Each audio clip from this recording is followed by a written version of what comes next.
The empath finds their way back, not through lingering hope, but through the transformative power of detachment. This may contradict everything you once believed. You likely thought hope was your very oxygen, the virtue that held you together, even as you were being torn apart.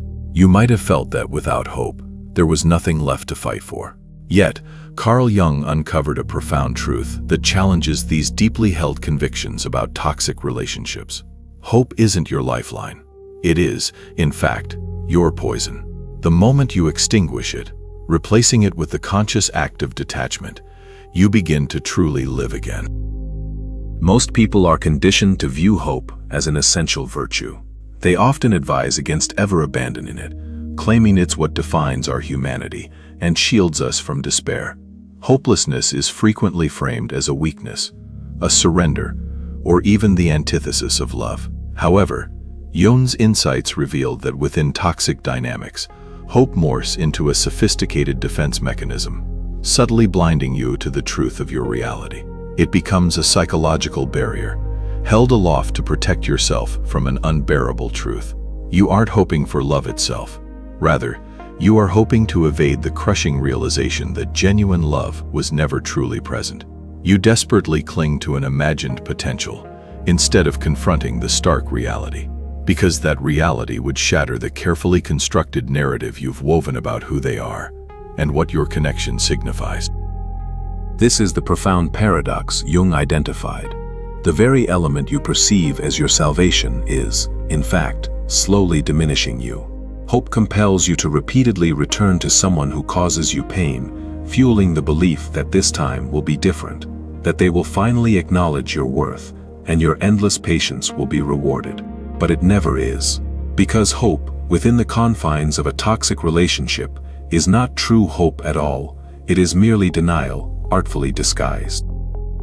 Jung grasped a crucial distinction that eludes many. Detachment is not coldness, nor is it a renunciation of love.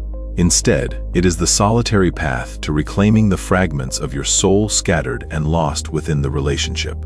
Each time you poured your vital energy into them, you inadvertently left pieces of yourself behind. The parts that trusted their inherent goodness, that envisioned their potential, that loved them despite overwhelming evidence of their inability to reciprocate. These precious pieces of your being were dispersed throughout a relationship incapable of sustaining them. And they can only return to you once hope, that persistent illusion, finally dies. Society often instills the belief that giving up on someone is an act of cruelty, that walking away without hope equates to being heartless. We are conditioned to think that real love perseveres, never ceases striving, and never stops hoping. But Jung possessed a deeper understanding. He knew that empaths do not fail by losing hope. Rather, their failure lies in holding on to it. This enduring hope traps you in a fantasy bond with an individual who exists predominantly in your imagination. The person you believe you love is not real. They are a mere projection of your own inherent goodness onto someone who has never earned it. Consider this carefully. When you close your eyes and conjure their image, who truly appears? Do you see the one who consistently forgets your milestones, disregards your needs, or dismisses your feelings? Or do you see the captivating individual they presented themselves as during those initial, exhilarating weeks, the one who mirrored your energy flawlessly, spoke all the right words, and made you feel seen in ways you never thought possible? That idealized person you desperately hope will reappear was never authentic. They were an illusion, a carefully crafted mask, a deliberate performance, a reflection of precisely what you needed to perceive in order to remain. The sooner you embrace this stark truth, the sooner you can embark on your true journey home. Why do empaths often endure abuse? Many mistakenly attribute it to simple kindness, mistaking patience for love and endurance for strength. Yet, Jung proposed a more profound, underlying mechanism, an unconscious imperative to fix or save others in order to feel worthy. The empath's shadow isn't merely about an excess of generosity, it's about a deep-seated need to be needed. It's a belief that one's intrinsic value stems from the capacity to endure suffering, to heal brokenness, or to transmute another's darkness into light. However, Jung revealed a crucial aspect of this pattern. You are not truly saving them. In reality, You are attempting to rescue yourself from the pervasive belief that your worth is contingent upon your role as a rescuer. This deeply ingrained need often operates below the radar of conscious awareness. You genuinely believe you are acting with compassion, patience, and love. But beneath these layers, you are frantically striving to affirm your own significance by being indispensable to someone fundamentally incapable of appreciating your gifts. Jung termed this dynamic shadow projection. You willingly divest yourself of essential parts of your being, then become relentlessly fixated on retrieving them from someone who never desired them in the first place. The narcissist, in this scenario, becomes your unwitting mirror, reflecting back precisely what you refuse to acknowledge within yourself, a hunger for validation more profound than you care to admit, a gnawing fear of being ordinary, average, or forgettable, and the terrifying conviction that if you are not actively fixing someone, you are inherently unlovable. Every attempt to save them is, at its core, an urgent endeavor to prove to yourself that you are enough, that you matter, that you possess inherent value. This is precisely why hope proves to be so perilous. Hope chains you to an idealized potential, rather than grounding you in stark reality. You don't genuinely love who they are. You love who they could be, if only they exerted more effort, demonstrated greater care, or altered their destructive patterns. You have painstakingly constructed an entire relationship with a purely imaginary version of them, a version that graces your daydreams but never manifests in your actual life. That person does not exist. That person is a mere fantasy, conjured to avoid the painful acceptance that you offered your heart to someone incapable of truly holding it. Jung recognized this phenomenon as fantasy bonding, the psychological snare that compels empaths to repeatedly draw from empty wells, perpetually expecting water. You bond with this potential because, ironically, potential feels safe. Yet, the flesh and blood individual standing before you relentlessly inflicts pain, offers sporadic apologies, and fundamentally never changes. Each instance of hurt, followed by an apology, reignites that flicker of hope. Their words often sound sincere, their demeanor remorseful, and hope whispers, perhaps this time will genuinely be different. And so, you remain. The cycle grimly continues. The hurt, the apology, the hope, the repetition. But Jung uncovered a vital truth about toxic patterns. They do not spontaneously shatter simply because someone hopes hard enough. Empaths are not inherently broken, they are, rather, alchemists in the making. These patterns break only when the empath achieves enough clarity to finally walk away. And walking away necessitates the slaying of hope. It demands the raw acceptance that no amount of patience, understanding, or unconditional love can transform an individual who fundamentally does not desire transformation. Detachment truly begins where hope utterly ceases. In every toxic relationship, an empath eventually reaches a critical juncture, facing a stark choice: to persist in hoping, or to begin truly seeing. This pivotal moment often arrives in the quietest, most vulnerable periods, when you are utterly alone and profoundly exhausted, when you gaze into a mirror and barely recognize the stranger staring back. Jung designated this moment the Nigredo, or the blackening. It feels like complete surrender, like utter failure, like abandoning someone who desperately needs you. But Jung understood that this darkness is not an end. It is, in fact, a crucial beginning. The Nigredo is the crucible where false hope finally perishes, allowing authentic healing to commence. Within this profound darkness, every deeply ingrained belief you held about love is rigorously challenged. You once believed love demanded unwavering commitment, no matter the cost. You equated compassion with tolerating incessant disrespect. You assumed empathy meant absorbing another's pain until your own identity vanished completely. You were convinced that if you just loved them enough, they would eventually be capable of loving you in return. However, Jung's profound discovery was that authentic love necessitates clear boundaries. True compassion inherently incorporates self-protection. Genuine empathy understands precisely when to cease internalizing another's feelings and begin honoring one's own. The Nigredo inexorably forces you into this essential knowing. It systematically strips away the self-deceiving narratives you clung to as reasons for staying. I stayed because they need me. I stayed because they've endured trauma. I stayed because I am not a quitter. The Nigredo unflinchingly exposes these as mere defenses, erected to shield you from an uncomfortable truth. You stayed because you were profoundly afraid of confronting solitude, of admitting you had been mistaken, of the devastating thought that leaving would render all your endured pain meaningless. The Nigredo reveals how you strategically utilized their potential as a convenient excuse to sidestep your own necessary growth. While you were ceaselessly occupied trying to fix them, you cleverly avoided confronting the parts of yourself that cried out for repair. While you meticulously analyzed their childhood trauma, you cleverly bypassed examining your own unhealed wounds. While you diligently fabricated excuses for their egregious behavior, you cleverly neglected to establish vital boundaries in your own life. They effectively became your consuming project, ensuring you never had to prioritize yourself. The Nigredo starkly exposes how hope transformed into a potent drug, numbing the painful reality that you were systematically losing yourself in a futile attempt to save someone who, ultimately, did not wish to be saved. Every time reality became too agonizing, you administered another dose of hope. You fixated on that singular good day last month, dwelled on that one kind word they uttered last week, and convinced yourself that the paltry breadcrumbs they tossed your way were undeniable precursors to an imminent feast. But breadcrumbs are not love. They are merely enough to keep you perpetually hungry and dependent. Many individuals erroneously conflate detachment with numbness. Jung, however, discerned a crucial distinction. Numbness is a passive avoidance, a shutting down of overwhelming emotions. Detachment, conversely, is conscious observation. You experience all feelings, but attach yourself to none.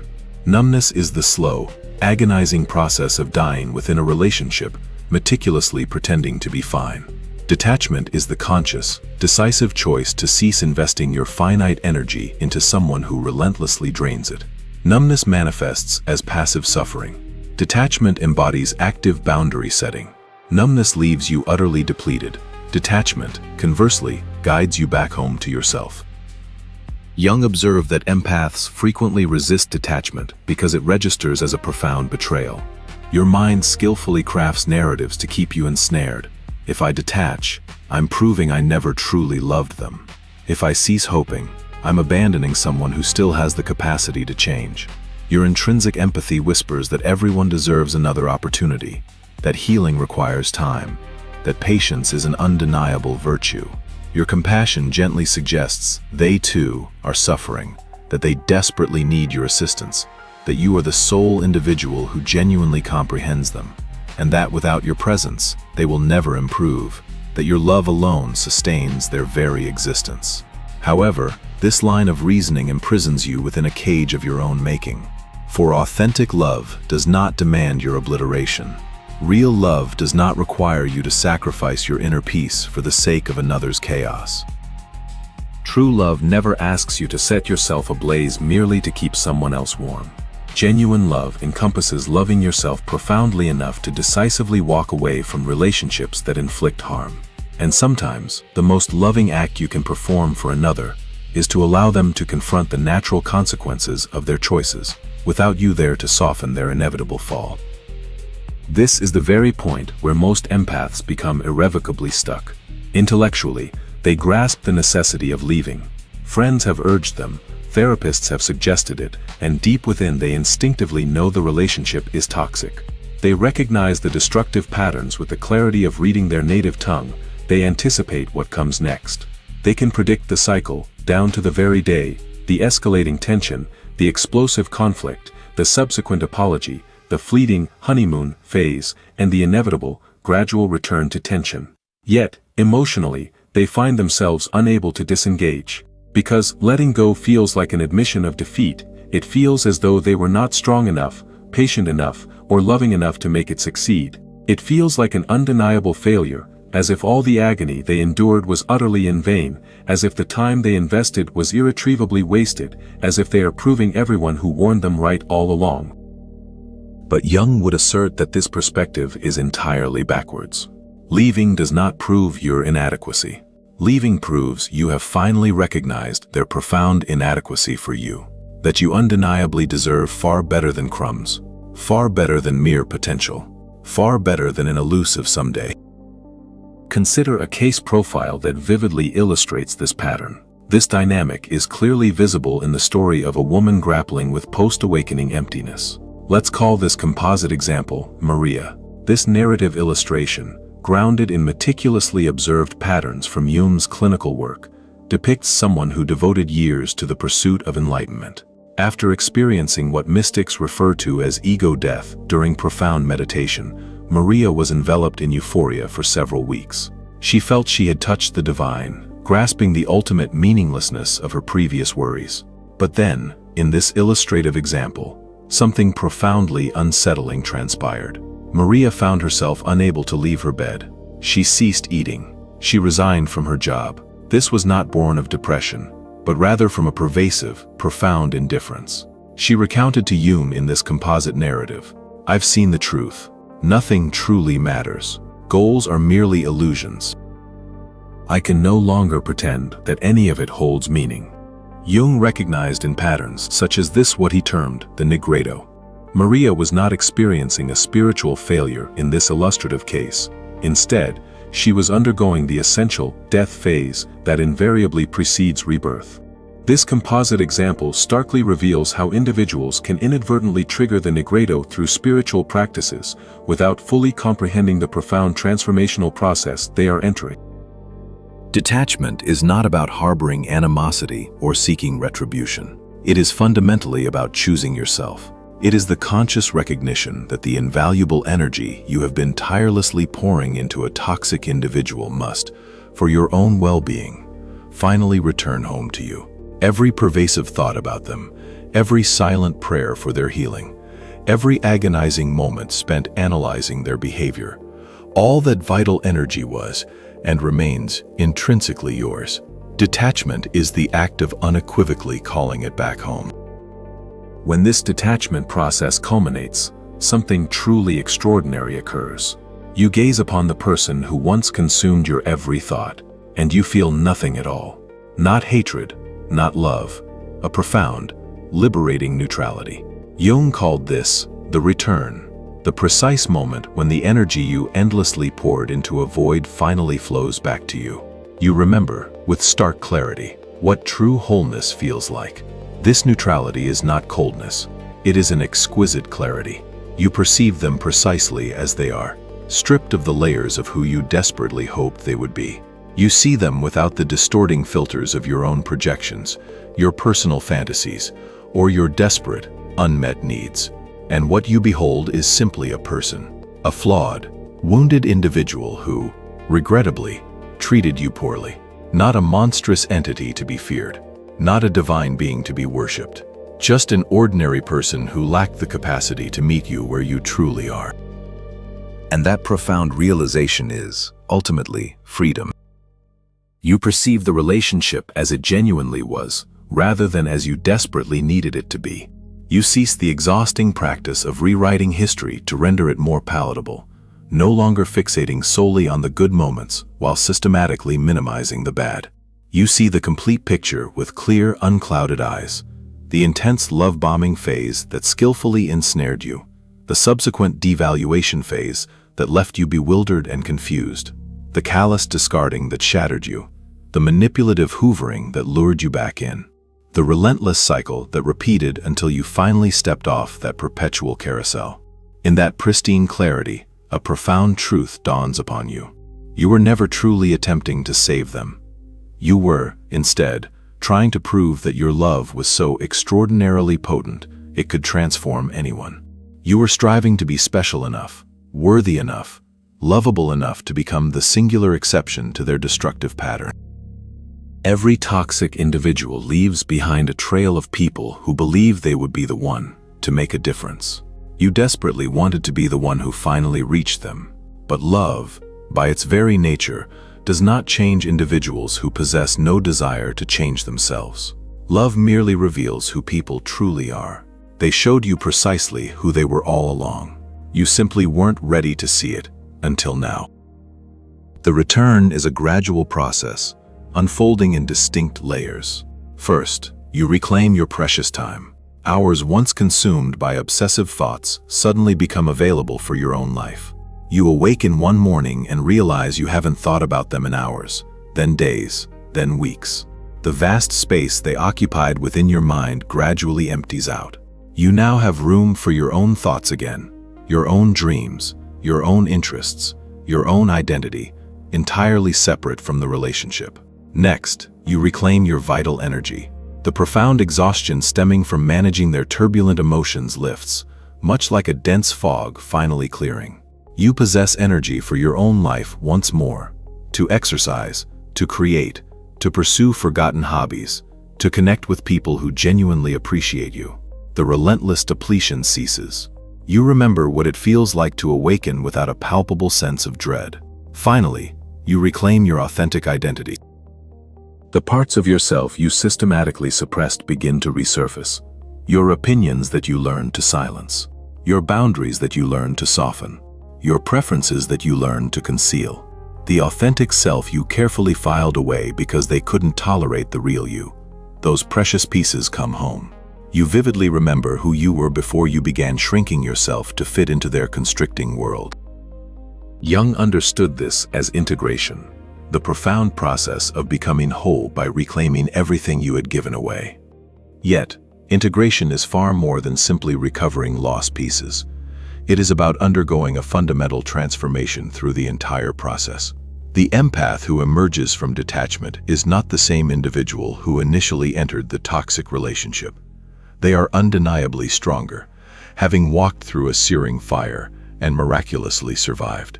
They have confronted their deepest, most visceral fears, fears of abandonment, of worthlessness, of being unlovable. And in doing so, discovered those fears were baseless lies. They are infinitely wiser, having learned painful, invaluable lessons about love, boundaries, and self-worth that most people never acquire. They have meticulously integrated their shadow, the part of themselves that harbored a desperate need to be needed, that found validation in being desired by someone unavailable, that mistakenly conflated intensity with true intimacy, or confused dramatic chaos with genuine passion. And they have learned that real strength is not measured by the sheer amount of pain one can endure. Real strength is the profound knowing of when to decisively walk away. It is the recognition that staying does not make you strong or loyal. It merely leaves you perpetually stuck. Walking away when you still harbor feelings, when you still deeply care, when a part of you still clings to hope, that is true strength. That is profound courage. That is self-love in its most powerful, active form. The integrated empath evolves into what Jung termed the conscious individual, no longer a helpless victim of their own immense compassion, no longer a prisoner of their exquisite sensitivity. They now profoundly understand that empathy without clear boundaries is a pathway to self-destruction. They know, with unwavering certainty, that feeling another's pain does not necessitate absorbing it as their own. They have learned that you can deeply care for someone and still make the conscious choice not to save them. This newfound consciousness irrevocably alters everything. Relationships become inherently healthier because you cease attracting individuals who perpetually require fixing. You stop fixating on potential and begin to see stark reality. You stop being swayed by empty words and start meticulously observing consistent actions. Work becomes considerably easier because you cease shouldering everyone else's emotional burdens. You contribute meaningfully without overextending yourself. You offer assistance without depleting your own reserves. Life itself becomes immeasurably lighter because you are no longer burdened by weight that was never yours to carry in the first place. Jung discovered something remarkably powerful about empaths who successfully complete this arduous journey. They do not become cold. They become profoundly discerning. They retain their capacity to feel deeply, to love fully, and to give generously. But now, they do so with an elevated awareness. They scrutinize actions rather than passively listening to words. They meticulously observe destructive patterns instead of habitually excusing anomalies. They do not lose their innate compassion. Instead, they direct it with exquisite wisdom. They reserve their deepest care for those who genuinely reciprocate it. They offer their precious empathy to those who honor it, never to those who exploit it. They do not cease feeling deeply. Rather, they stop drowning in feelings that are not their own. They have painstakingly learned to differentiate between pure empathy and self-destructive absorption, between genuine compassion and crippling codependence, between loving someone and, in the process, losing themselves entirely. The transformation is not about diminishing one's empathic nature. It is about becoming profoundly more conscious. It is about understanding that your extraordinary gift of empathy is inherently precious and should be bestowed upon those who truly treasure it, never upon those who take it carelessly for granted. And this profound consciousness necessitates the relinquishment of hope in individuals who repeatedly demonstrate their true nature. It demands the sober acceptance that some people are simply beyond saving. And crucially, that is not your failure. It is unequivocally their choice. They are actively choosing not to heal, not to grow, not to undertake the necessary internal work. It requires the understanding that losing hope in a toxic person is not equivalent to giving up on love itself. It is, in fact, the conscious decision to redirect that precious love to someone who genuinely deserves it, beginning, most importantly, with yourself. This is the ultimate resolution Jung illuminated, an ending that is not a true ending, but a powerful, transformative beginning. When you finally cease hoping for someone to fundamentally change and begin embracing them for who they demonstrably are, you liberate both of you. You free them from the crushing burden of your expectations, your incessant needs, and your ceaseless desire for them to embody something they are fundamentally not. They are no longer compelled to perform or to pretend to align with your idealized vision of them. And in parallel, you liberate yourself from the suffocating prison of your own hope, from the relentless cycle of bitter disappointment and fleeting, renewed optimism, from the exhausting labor of perpetually seeing potential where only a persistent pattern truly exists. This profound liberation is detachment, and detachment is precisely how the empath finally returns. You return to your body, which you had abandoned while frantically managing their turbulent emotions. You begin to consciously register physical sensations once more. Authentic hunger, rather than stress-induced eating. Genuine tiredness, not the pervasive exhaustion of emotional labor. Profound pleasure in the simplest of things, the gentle warmth of the sun on your skin, the distinct taste of food you genuinely enjoy, the comforting feeling of safety within your own private space. You return to your truth, which you had silenced to maintain a precarious peace.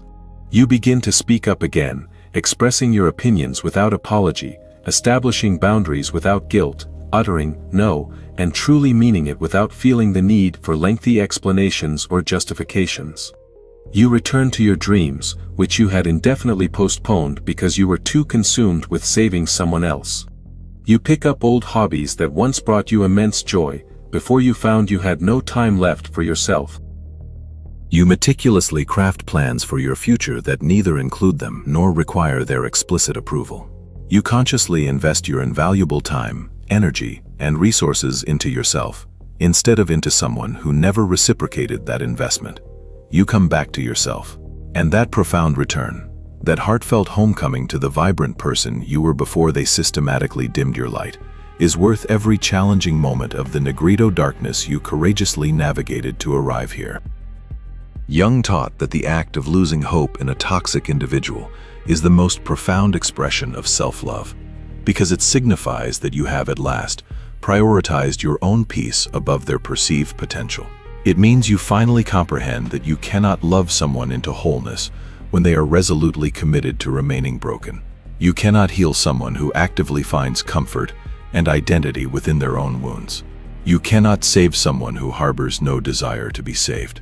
It signifies that you have graduated from the painful, yet invaluable, lesson that some individuals enter your life solely to teach you about the necessity of boundaries, not to receive your boundless giving. Some people serve as powerful mirrors, reflecting precisely where you need to cultivate deeper self-love and where you need to establish more robust self-protection. This is not failure. This is hard-won wisdom, earned through arduous experience. This is not cruelty. This is the fundamental act of self-preservation, which forms the bedrock of all true compassion. You simply cannot pour from an empty cup. This is not giving up on love. This is a firm refusal to accept counterfeits any longer. This is the profound understanding that love should actively enhance your life, never diminish it. Real love does not demand your self-annihilation. Real love does not ask you to hope endlessly while enduring repeated pain. Real love does not demand proof of your devotion through suffering. True love is inherently mutual, reciprocal, and honoring. It unequivocally builds you up instead of tearing you down. It energizes you instead of systematically depleting you. And if what you experienced was not this, if what you lived through was depletion rather than nourishment, constant anxiety rather than profound peace, then walking away is not the termination of love. It is, rather, the powerful, courageous genesis of self-love.